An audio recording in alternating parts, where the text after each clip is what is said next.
Bonjour, nous sommes Amélie Ban et Christian Ligaud, responsables du parcours Matière et désordre du Master Physique fondamentale et application de l'Université de Montpellier. Nous allons vous présenter dans cette vidéo ce qu'est la matière molle, l'objectif de ce parcours, ce que vous allez y apprendre, les débouchés et les conditions pour postuler.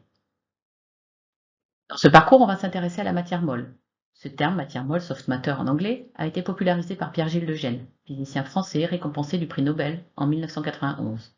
Il est considéré comme le père de cette branche récente de la physique.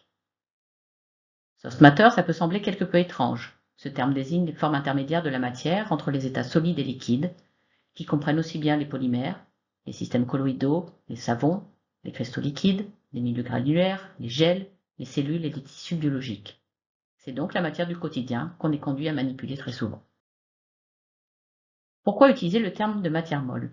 Le sens premier de mot est qui cède facilement à la pression, facile à modeler. Et c'est bien de cela dont il s'agit. Plus rigoureusement, les systèmes de matière molle sont susceptibles de se réorganiser fortement sous l'effet de variations faibles de l'environnement, telles que la température, la concentration, le pH, ou de faibles sollicitations extérieures, comme la contrainte mécanique, un champ électrique ou magnétique. La science de la matière molle est multidisciplinaire. Chimie, physique, physico-chimie, biologie. La formation que nous vous proposons reflète cette interdisciplinarité. Vous commencerez d'abord à acquérir le corpus théorique fondamental commun à tous les physiciens et donc à tous les parcours du master, comme par exemple un cours avancé de physique statistique et de physique de la matière condensée. Puis, vous vous spécialiserez de plus en plus tout au long de votre formation en suivant des enseignements plus spécifiques.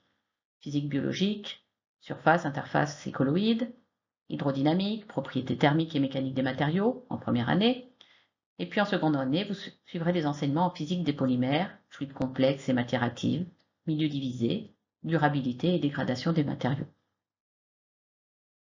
En plus de ces connaissances théoriques, vous ferez des travaux pratiques en première année qui vous conduiront à vous familiariser avec des dispositifs expérimentaux utilisés en physique de la matière molle, comme par exemple les microscopies optiques, électroniques et à force atomique, la microfluidique, la diffusion de la lumière.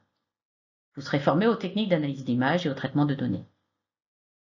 Vous aurez enfin un enseignement poussé en modélisation et simulation numérique sous langage Python.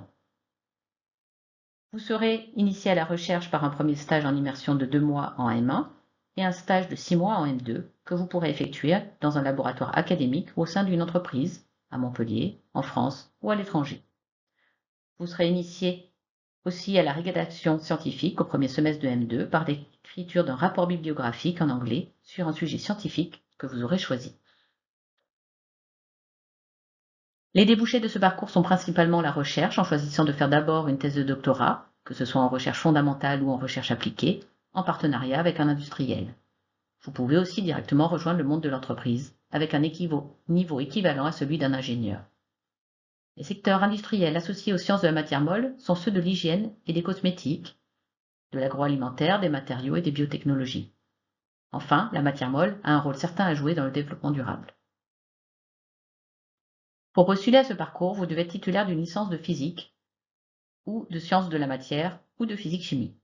Les candidatures se font sur la plateforme Mon Master si vous avez fait vos précédentes études en France, via Erasmus si vous êtes européen, et via Études en France si vous êtes étranger. Nous vous demandons un CV, une lettre de motivation incluant votre projet professionnel, ainsi qu'un relevé de toutes vos notes depuis le baccalauréat. Nous examinerons attentivement votre candidature et vous proposerons un entretien en visio d'une quinzaine de minutes pour finaliser le processus de sélection. Nous espérons ainsi vous avoir convaincu de l'intérêt de cette formation et attendons votre candidature.